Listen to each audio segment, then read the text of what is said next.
Известный французский врач Фредерик Сальдман утверждает, что основной фактор, мешающий оздоровлению, это неверие в колоссальные возможности организма. Мы привыкли думать, что только лекарства и врачи способны помочь нам справиться с заболеваниями. Но уже давно известно, что медикаменты не настолько чудодейственны, как хотелось бы, они снижают возможные риски порой ценой неприятных побочных эффектов, однако никак не лечат причину недуга. Внимание, информация, содержащаяся в книге, не может служить заменой консультации врача. Перед совершением любых рекомендуемых действий необходимо проконсультироваться со специалистом.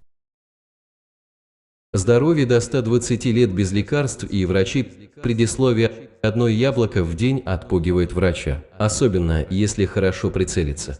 Уинстон Черчилль.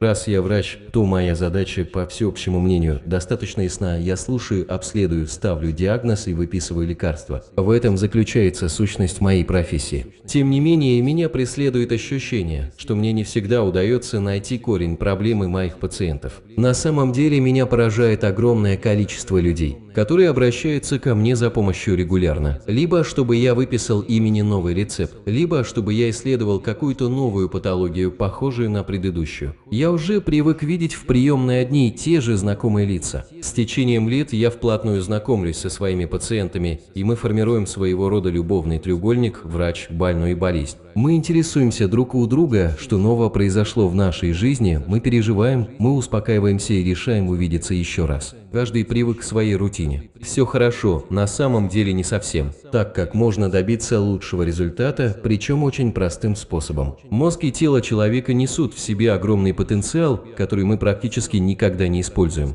Достаточно лишь активировать их скрытые способности, чтобы избавиться от значительного количества неприятных симптомов и самих болезней. Эффект получается двойной, борясь с причиной, а не со следствием. Мы уменьшаем вероятность рецидива и строим настоящий защитный барьер от болезней. Внутри нас хранятся действенные лекарства, способные нас вылечить, которыми мы почему-то никогда не пользуемся. Наше тело – это лучший медикамент, однако мы этого не ведаем. Я решил создать эту книгу для того, чтобы выписать людям рецепт, на который у меня никогда не хватало смелости во время приема, и научить вас оставаться здоровыми и лечиться с помощью внутренних сил своего организма. Возьмем один простейший пример. Миллионы людей принимают лекарства для лечения повышенного уровня холестерина, диабета второго типа или артериальной гипертонии. Эти люди ежедневно принимают таблетки, предназначенные для защиты от сердечно-сосудистых заболеваний. Однако статистика показывает, что эти медикаменты не настолько чудодейственны, как это предполагают пациенты, они снижают некоторые риски, порой ценой неприятных побочных эффектов, однако никак не лечат причину недуга. Изменив некоторые параметры своей жизни, можно зачастую отказаться от этих лекарств и решить проблему раз и навсегда. На самом деле достаточно сократить количество потребляемых калорий на 20%, чтобы прожить на 30% дольше. Если вы сбросите вес, начнете заботиться о своем питании, станете регулярно заниматься спортом,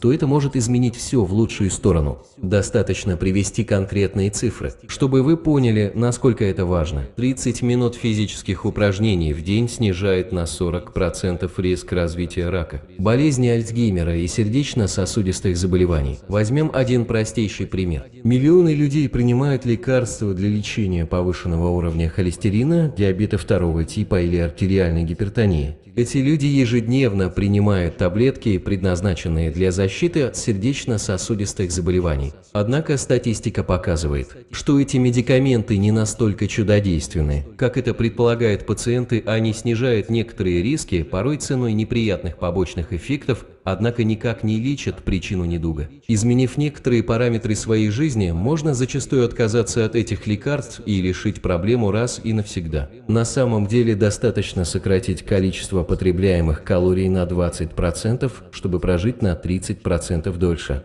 Если вы сбросите вес, начнете заботиться о своем питании, станете регулярно заниматься спортом, то это может изменить все в лучшую сторону. Достаточно привести конкретные цифры, чтобы вы поняли, насколько это важно. 30 минут физических упражнений в день снижает на 40% риск развития рака, болезни Альцгеймера и сердечно-сосудистых заболеваний. Однако это далеко не все, мы можем самостоятельно, используя только натуральные способы, защитить себя и вылечить от множества заболеваний. Человеческий организм – это машина высокой точности, которая нуждается, чтобы работать без осечек в идеальном балансе. Правильное питание – одно из важнейших условий. Представьте, что вы в свою машину с двигателем на бензине будете заливать дизель, и вы получите общее представление о потенциальном ущербе, который может нанести чрезмерное или несбалансированное питание. В этой книге я затрону еще один вопрос, рискуя остаться однажды без работы. Я расскажу о множестве болезней, которые вы можете вылечить самостоятельно, без вмешательства со стороны врача, или для которых применение лекарств бесполезно или даже потенциально опасно, таких как вирусная ангина или грипп.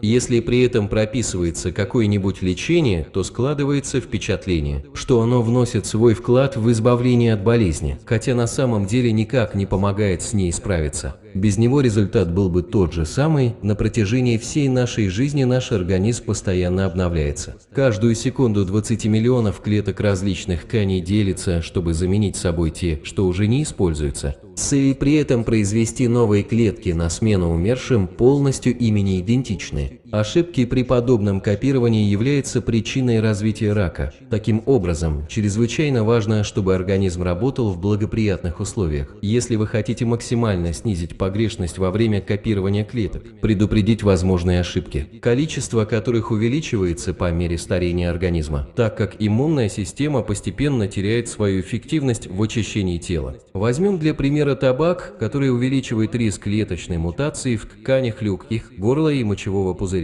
Стресс, недостаток сна и физической активности также служат препятствием для надлежащего восстановления клеточной структуры. Вы вскоре поймете, насколько важно для многих проблем со здоровьем предпринимать основные предупредительные меры, чтобы бороться с причиной, а не со следствием. Говоря простыми словами, нужно не просто время от времени помогать своему организму оставаться здоровым, а принимать в этом деле непосредственное участие. В этой книге я ознакомлю вас с ключевыми способами снова обрести контроль над своим здоровьем и улучшить все составляющие его компоненты. Питание, вес, сон, пищеварение. Сексуальная жизнь, стресс, старение. Если бы мне нужно было сравнить свою книгу с каким-нибудь предметом, то я бы остановил свой выбор на швейцарском ноже. Она такая же многофункциональная и способна оказать моментальную и практичную помощь во многих жизненных ситуациях. Научить вас справляться с болезнями и защищать свой организм с помощью подручных средств, именно таким способом я хочу помочь вам обрести долгую и здоровую жизнь. Глава 1. Борьба с лишним весом. Есть вещи посложнее, чем придерживаться диеты, например, не навязывать ее окружающим. Марсель Прост. Цифры вызывают тревогу. Во Франции у одного человека из 3 избыточный вес. Согласно данным Всемирной организации здравоохранения ВОЗ, проблемы лишнего веса и ожирения касается 1,4 миллиарда человек по всему миру. То есть каждого пятого в связи с избыточным весом возникает большая угроза здоровью. Это входная дверь как для незначительных повседневных неприятностей, таких как боли в спине и суставах, так и для очень серьезных болезней – рак, сердечно-сосудистые заболевания и диабет. В отличие от зубной боли, которая начинает доставлять беспокойство немедленно, избыточный вес разрушает организм постепенно и без лишнего шума. Жизнерадостный человек, который ни в чем себе не отказывает, в один прекрасный день просто расстается с жизнью, причем это происходит очень быстро и очень болезненно. Огромная популярность всевозможных существующих диетических программ от наиболее серьезных до самых причудливых и экстравагантных свидетельствует о том, что многие из нас были бы не прочь похудеть. Тем временем удается это немногим. Большинство людей, сидящих на диете за 2 года, вновь набирают сброшенные килограммы, а нередко и даже больше. Будучи специалистом по питанию, я могу вас заверить, лучший способ похудеть состоит в том, чтобы следить за своим питанием, стараясь продолжать получать от своей еды удовольствие. Индекс массы тела, чтобы понять, как у вас обстоят дела с избыточным весом, достаточно посчитать свой ИМТ. Индекс массы тела равно вес в килограммах, разделенный на рост в метрах в квадрате, рост умноженный на рост. Если полученное число находится в пределах между 18 и 25, то у вас нормальное телосложение. При значении выше 25 считается, что у человека избыточный вес, а начиная с 30 уже говорят об ожирении. Этот индекс по всему миру признан надежным критерием, который позволяет избежать того, чтобы люди оправдывались своим массивным скелетом или широкими костями. Приятные и эффективные способы подавления аппетита ни для кого не секрет, чтобы похудеть, нужно меньше есть. Так что вся сложность заключается в том, чтобы снизить свой аппетит. Существует два способа решения проблемы. Либо вы примиряетесь с чувством голода и терпите первые несколько дней, зная, что со временем это станет делать проще. А ведь придется делать огромные усилия над собой, чтобы сопротивляться всем многочисленным соблазнам, которые повсюду вас окружают. Либо вы научитесь лучше справляться с чувством голода и постепенно приучите себя к более низкому ежедневному потреблению калорий. Перед вами несколько способов подавления аппетита, в эффективности которых вы сможете довольно быстро удостовериться самостоятельно. Благородная сила горького шоколада: если вам сложно контролировать свои позывы перекусить, то попробуйте один простенький метод. В следующий раз, когда вам захочется наброситься на что-нибудь жирное, сладкое или соленое, рискуя набрать за 5 минут добрый килограмм лишнего телесного жира, то сгрызите от 2 до 4 квадратиков горького шоколада со 100% содержанием какао, решив про себя, что перекусите сразу после этого. Употребление горького шоколада приводит к резкому прекращению позывов что-нибудь съесть, не вызывая у вас при этом более чувства неудовлетворенности. Недавние исследования подтвердили существование подобного механизма, природа которого является не психологической, как можно подумать вначале, а физиологической. Ученые из Нидерландов предложили добровольцам понюхать и съесть 30 грамм горького шоколада. У участников было отмечено значительное снижение аппетита, а также, что более важно, были измерены уровни некоторых гормонов в крови, например, грелина. Грелин известен своей ролью в возбуждении аппетита. Его концентрация у проголодавшегося человека возрастает перед приемом пищи и падает после. Таким образом, исследователи отметили, что употребление 30 грамм горького шоколада способствует значительному снижению концентрации грелина, совпадающему с упадком аппетита. Однако этим положительные последствия употребления горького шоколада не ограничиваются. Проведенное недавно Беатрис Голомб из США исследование показало, что, вопреки всем ожиданиям, люди, регулярно употребляющие горький шоколад, в среднем гораздо стройнее, чем те, в чьем рационе он вообще отсутствует.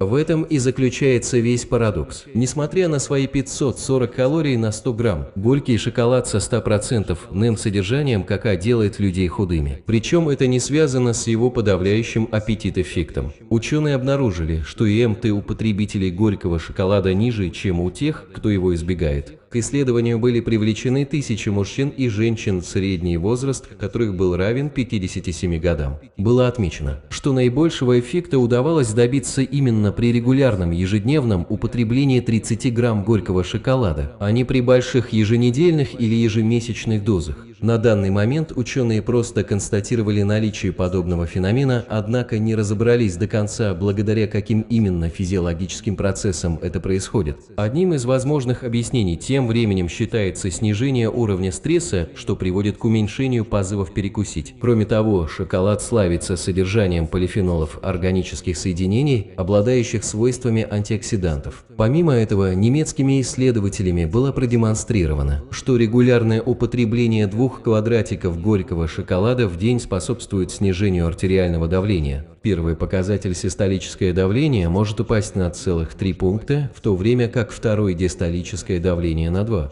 Также шоколад способствует увеличению гибкости артерий и разжижает кровь. Перед нами, вероятно, другое объяснение знаменитого французского парадокса, заключающегося в том, что у жителей Франции инфаркт миокарда случается в 3 раза реже, чем у американцев. Возможно, это связано не только с обязательным бокалом красного вина, сопровождающим любой французский ужин, но и с горьким шоколадом. Дело в том, что французы едят горького шоколада больше, чем все остальные жители планеты, его потребление здесь в 6 раз больше, чем в других странах. Вам не составит особого труда найти шоколад в супермаркетах, однако ни в коем случае не идите на уступки. Если я сказал, что содержание какао должно составлять 100%, то ни о каких 85% или даже 90% не может быть и речи, так как вы не получите того же самого результата. Вы можете хранить эти драгоценные плитки в офисе, дома, в рюкзаке или дамской сумочке. Как только вы почувствуете приступ голода, съешьте несколько квадратиков, но не злоупотребляйте. Загадочная сила шафрана. Шафран – это специя, которая производится из растения с латинским названием Crocus sativus. С давних времен ходят легенды о его магической способности подавлять аппетит. А ведь порой в основе легенд может лежать сущая правда. Именно это и удалось недавно продемонстрировать группе ученых из Франции. Оказалось, что шафран помогает избавиться от желания перекусить и значительно увеличивает сытость после приема пищи. Постоянные перекусы подразумевают неконтролируемое употребление пищи, способствующее набору лишних килограмм и развитию ожирения. В рамках исследования, проведенного в течение 2 месяцев с участием 60 женщин, разделенных случайным образом на 2 группы. Одна из групп принимала в качестве пищевой добавки шафран, в то время как второй давали пустышку. Содержание шафрана в каждой капсуле составляло 176,5 мг. Результаты исследования в конечном итоге показали, что ощущение сытости способствовало снижению риска набора лишних килограмм у участниц. Вы можете использовать шафран в качестве приправы практически для всех повседневных блюд на вашем столе. Он отлично подходит к макаронам,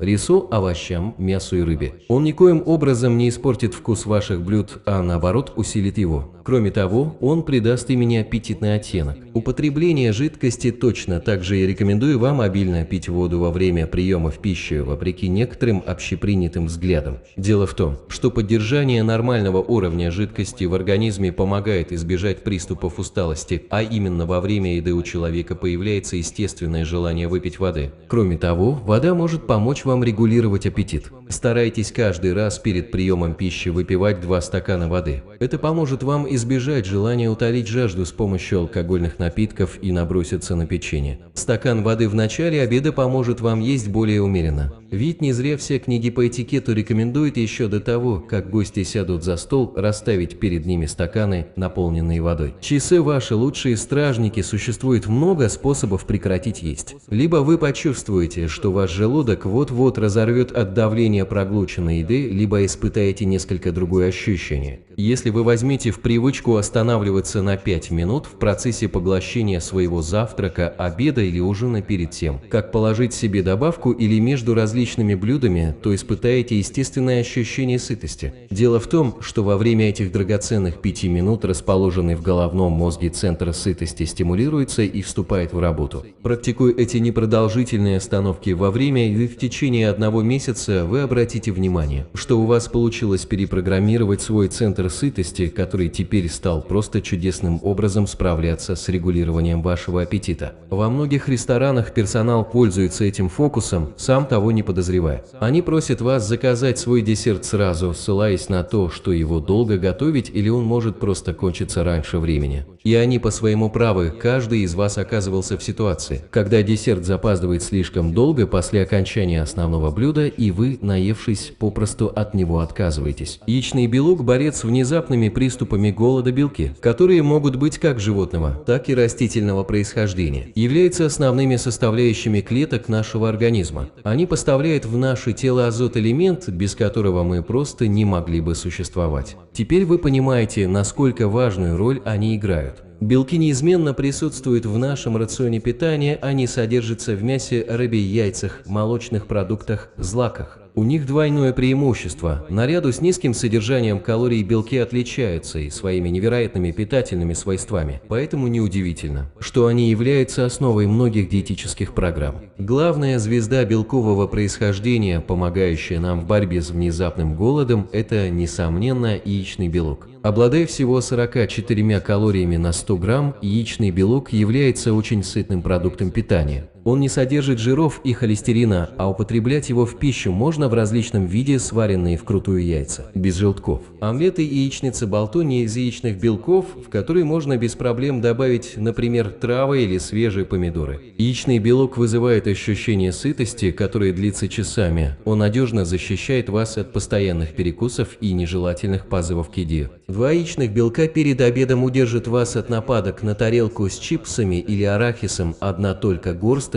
которого представляет собой целое калорийное наводнение. Последние научные исследования показали, что при одинаковой калорийности человек испытывает большую сытость после богатого протеинами блюда, чем после трапезы с высоким содержанием жиров или углеводов. При употреблении белков в мозговой центр по контролю аппетита отправляется сигнал, позволяющий надолго заблокировать чувство голода. Продукты, богатые белком, белое и красное мясо, яйца, рыба, сухие фрукты и овощи, миндаль, грецкий орех, чечевица, белая фасоль, молочные продукты, йогурт, сыр, бестселлер «Магия стручкового и черного перца. Стручковый перец». Многие из нас по ошибке проглатывали запрятанный в приготовленном блюде стручок острого перца. Эффект не заставлял себя долго ждать, жажда, которую невозможно утолить, а прежде всего очень сильное жжение, сопровождаемое учащенным дыханием. Наблюдая за этим явлением, американские ученые решили проверить, не существует ли связи между употреблением стручкового перца и похудением. Если быть точнее, то способствует ли стручковый перец сжиганию жира? Эти ученые, заинтригованные подобным явлением, испытали действие жгучего перца на добровольцах. Они отталкивались от предположения, что стручковый перец способен привести к увеличению энергетических затрат и ускорению обмена веществ. Исследование продемонстрировало рост теплообразования температуры тела после принятия пищи, а также дополнительное окисление жира. Перец и соль,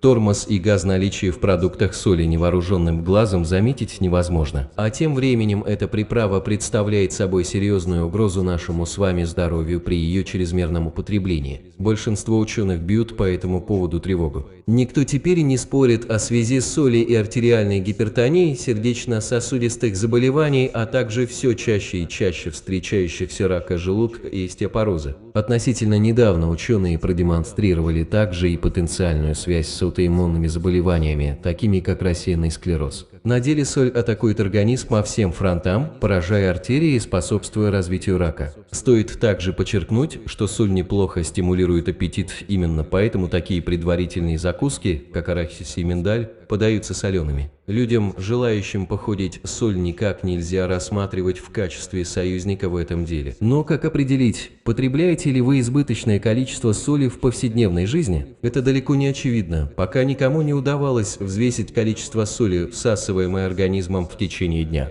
Было бы не очень удобно постоянно таскать с собой калькулятор, чтобы определять, сколько соли содержится в кусочке ветчины или приготовленном на обед супе. Подсчет употребления соли на протяжении 24 часов – это настоящая головоломка. Чтобы ее решить, нужно просто действовать с умом. Я рекомендую никогда не ставить на обеденный стол солонку. Также неплохим решением будет приучить себя не использовать соль во время приготовления пищи. Кроме того, это отличный повод проверить, действительно ли в ресторане готовят блюда на заказ. Когда вы приступите к этой затее, то поначалу продукты будут казаться вам безвкусными. Так будет продолжаться приблизительно 15 дней, аппетит заметно уменьшится. Со временем ваш порог солености, определяемый мозгом, начнет корректироваться. Чтобы понять, как это происходит, представьте, что вы начали пить кофе без сахара. Теперь, если кто-то положит в чашку кусочек сахара, кофе покажется вам слишком приторным. То же самое начнет происходить и с другими продуктами. Вы больше не сможете есть со своим кофе молочный шоколад, вам будет хотеться кусочек как можно более горького. Вы теперь другой человек, ваши вкусовые предпочтения претерпели серьезные изменения. Дело теперь не в том, что вы сидите на диете, просто удовольствие вам стали приносить совершенно другие вкусы. Точно так же вы можете поступить и с солью.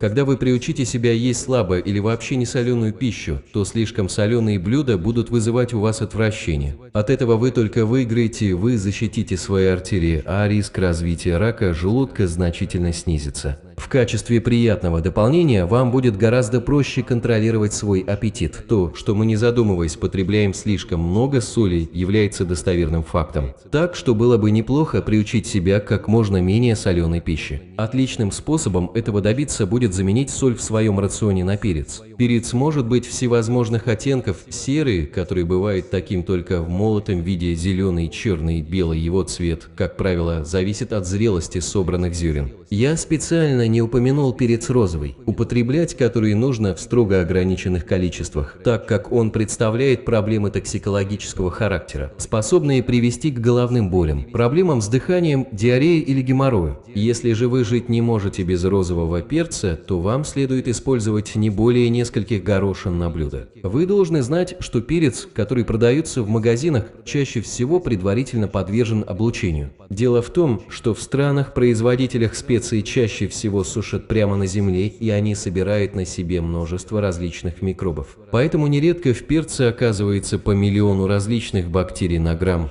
в том числе и сальмонелла. Однако не стоит паниковать раньше времени, облучение настолько хорошо стерилизует перец, что вы можете совершенно спокойно употреблять его в пищу. Эта методика позволяет убить все содержащиеся в продуктах бактерии, однако абсолютно безопасна для человеческого здоровья. Оказывается, перец является нашим весьма выгодным крошечным союзником. Дело в том, что он обладает рядом полезных свойств. Перец способствует снижению аппетита и облегчает процесс пищеварения, избавляя нас от излишков газов. Каждый день открываются все новые и новые полезные свойства этой приправы. Так, перец выступает в роли уничтожителя жира и существенно замедляет процесс адипогенеза жирообразования. Недавно были проведены исследования, одной из задач которых стояло проанализировать эти удивительные свойства перца. Доктор Ким из Кореи продемонстрировал снижение уровня ожирения у крыс, употреблявших перец. В других работах было показано связанное с перцем падение уровня холестерина в крови. Группа ученых из Канады исследовала влияние на женщин красного перца, употребленного совместно с пищей, богатой жирами и сахарами. Было отмечено, что добавление в блюдо перца увеличивает энергетические затраты, а благодаря растущему ощущению тепла в организме сжигаются дополнительные калории. Аналогичные эффекты были зафиксированы командой японских ученых, которые также отметили увеличение энергозатрат у человека, съевшего перец. Десерты для похудения команда исследователей из Израиля недавно решила обойти распространенное табу, продемонстрировав, что употребление сладкого на завтрак может прекрасно способствовать избавлению от лишнего веса. Было обнаружено, что среди участников с избыточным весом гораздо большего результата при соблюдении диеты удалось добиться тем, кто очень плотно завтракал и ел по утрам сладкое, чем тем, кто отказывал себе на завтрак в десерте. Группа, отказавшаяся от десерта, была наказана на самом деле вдвойне, так как толку от их диеты было значительно меньше. Участники, евшие по утрам сладкое, были в гораздо меньшей степени подвержены внезапным приступам голода, и их не тянуло к сладкой пище на протяжении дня. Ученые пролили свет на природу этой закономерности. Утренний десерт снижает производство в организме грилина, гормона, вызывающего ощущение голода. Люди, которые начинают свой день с самого запретного, то есть десерта, ставят тем самым у себя галочку в графе «сладкое». Таким образом, утренние десерты помогали контролировать ощущение голода в течение дня в ходе исследования, проведенного этой командой известных ученых, одновременно работавших 193 участниками. Чтобы следить за своей фигурой, очевидно, не стоит брать десерт во время каждого приема пищи. А этого нередко сложно избежать, когда вы за общим столом и все вокруг накладывают себе сладкое, или когда в ресторане вам предлагают меню мечту любого сластены. Я предлагаю вам вместо десерта заказывать чашку зеленого чая. Это позволит вам не остаться с пустой тарелкой, завистливо наблюдая за своими соседями по столу. Однако дело не только в этом. Ученые из Швеции продемонстрировали, что зеленый чай способен помочь вам оставаться сытым после приема пищи до 2 часов дольше. Худеем с удовольствием, остерегайтесь легких блюд, давайте скажем честно. Очень часто покупка легких блюд, замороженных или в вакуумной упаковке, превращается в печальное занятие. Если фотография на упаковке и выглядит аппетитно, а ничтожное количество калорий вселяет в вас уверенность, то после попадания на вашу тарелку это превращается в сплошное разочарование. Складывается впечатление, что потребителя просто наказывают микроскопическими порциями, и это внушает жалость. Ешьте меньше, чтобы меньше толстеть, это правило в данном случае просто не работает.